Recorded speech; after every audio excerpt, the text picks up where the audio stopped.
السلام علیکم ورحمۃ اللہ وبرکاتہ. ربی اشرح لی صدری ویسر لی امری واحلل عقدۃ من لسانی یفقہوا قولی. رب زدنی علما رب زدنی علما اللہم رب زدنی علما. اعوذ باللہ من الشیطان الرجیم. بسم اللہ الرحمن الرحیم. آج کا ہمارا سبق ہے سبق نمبر 50.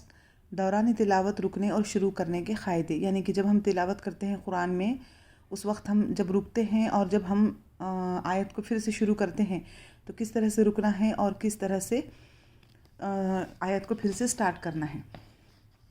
چلیے دیکھتے ہیں. تلاوت کرتے وقت آپ سانس لینے کے لیے رکتے ہیں تو اس کو وقف کہا جاتا ہے. وقف کرتے وقت یہ کوشش کیجئے کہ آپ ایسی جگہ رکیں جہاں آیت کے معنی میں کوئی خرابی پیدا نہ ہو اور آواز بالکل توڑ کر سانس لیجئے. اور وقف کرنے میں نیچے دیے گئے قاعدوں کا خیال رکھیے. قاعدہ نمبر 1 کیا ہے؟ اگر آخری حروف پر زبر زیر یا پیش ہو تو وقف کرنے کی صورت میں وہ ساکن ہو جائے گا. جیسے کہ یہ شکر، کیا ہو جائے گا؟ شکر. والعصر، والعصر، والفتح، والفتح. اس طرح سے زیر زبر پیش اگر آخری میں ہے اور ہم وہاں پر آیت کو وقف کر رہے ہیں تو وقف کی صورت میں آخری حرف سائلنٹ ہو جائے گا، ساکن ہو جائے گا. قاعدہ نمبر 2 اگر آخری حرف پر کھڑا زبر ہو تو اس کو ویسے ہی پڑھیے، البتہ کھڑا زیر اور الٹا پیش ہو تو وہ ساکن ہو جائے گا.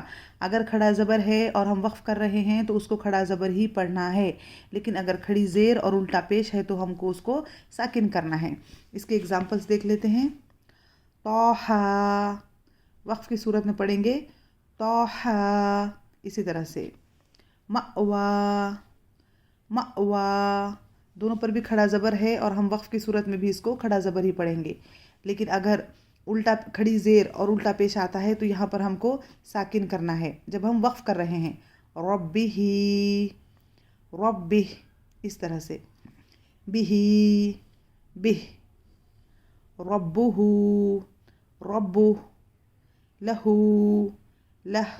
اس طرح سے اگر کھڑا زبر آتا ہے تو وقف کی صورت میں کھڑا زبر ہی پڑھا جائے گا اور کھڑی زیر اور الٹا پیش وہاں پر وہ حروف ساکن ہو جائیں گے.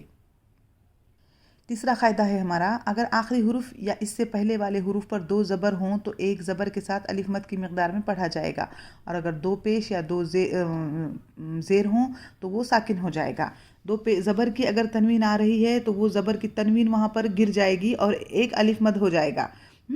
لیکن اگر 2 زیر آ رہے ہیں اور 2 پیش آ رہے ہیں تو وہ حروف ساکن ہو جائے گا. دیکھتے ہیں. توابن، اگر ہم اس کو پڑھتے ہیں تو کیا پڑھیں گے؟ توابن. لیکن اگر ہم یہاں پر وقف کر رہے ہیں تو توابا. اس طرح سے بن کا با ہو جائے گا، نون نکل جائے گا، ایک تنوین یہاں سے گر جائے گی اور الف مد ہو جائے گا. توابا.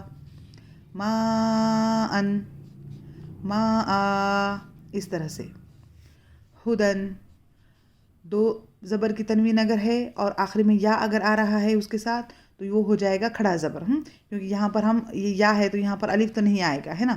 تو یہاں پر کیا ہو جائے گا؟ یہ 2 زبر کی تنوین سے کھڑا زبر ہو جائے گا. ہدن، ہدا. مسمن، مسمّا. اس طرح سے. اور اگر 2 زیر کی تنوین آتی ہے تو وہ ہو جائے گا ساکن. بنہرن، بنہر. بشرن، بشر. 2 زیر اور 2 پیش کی اگر تنوین آتی ہے تو وہ حروف ساکن ہو جائیں گے، اور 2 زبر کی تنوین اگر یا کے ساتھ آتی ہے تو وہ کھڑا زبر بن جائیں گے وقف کی صورت میں. اور 2 زبر کی تنوین اگر الف مد کے ساتھ آتی ہے تو الف کے ساتھ آتی ہے تو وہ الف مد بن جائے گا. اس طرح سے. قاعدہ نمبر 4 آخری حروف پر شدہ ہو تو اس کے 3 قاعدے ہیں. اگر آخری حروف پر شدہ کے ساتھ زبر زیر یا پیش ہو تو صرف شدہ پر رک جائیے. یعنی کہ را پر ہم صرف پیش کو چھوڑ دیں گے، را پر شدہ پڑھا جائے گا اور صرف اس کی حرکت نہیں پڑھی جائے گی. المستقر، المستقر. اس طرح سے. السامری، السامری. المستقر، المستقر. السامری، السامری. اس طرح سے. اگر آخری حرف میم یا نون اور ان پر زیر زبر یا پیش کے ساتھ شدہ ہو تو بغیر حرکت کے غنے کے ساتھ رک جائیے. غنہ نہیں کرنا ہے. اگر آخری میں میم اور نون آ رہا ہے اور تجدید بھی آ رہی ہے تو یہاں پر ہمارا قاعدہ ہے غنے کا قاعدہ ہے. میم اور نون پر غنہ ہوگا تجدید آئے گی تو. اور اگر اس پر حرکت ہے تو ہم جب وقف کرتے ہیں تو وہ حرکت گر جائے گی, حرکت نہیں پڑی جائے گی. الغم, الغم اس طرح سے. جان, جان اس طرح سے. نون تنوین نہیں پڑی گئی, صرف شدہ پڑھا گیا. اور یہاں پر 6 حرکت کھینچنا ہے. کیا ہے یہ, کون سا مد ہو رہا ہے یہاں پر؟ دیکھو یاد کرو کون سا مد ہو رہا ہے یہاں پر. کیا ہو رہا ہے یہاں پر؟ مد لازم کلمی مثقل ہے نا.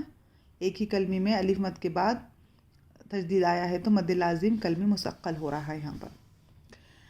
اب چوتھا جو قاعدہ ہے وہ کیا ہے؟ چوتھے قاعدے میں جو تیسرا ہے, اگر آخر میں خلخلے والے حروف میں سے کوئی ایک حروف آئے اور ان پر زبر زیر پیش کے ساتھ شدہ ہو تو مضبوط قلقلہ ہوگا.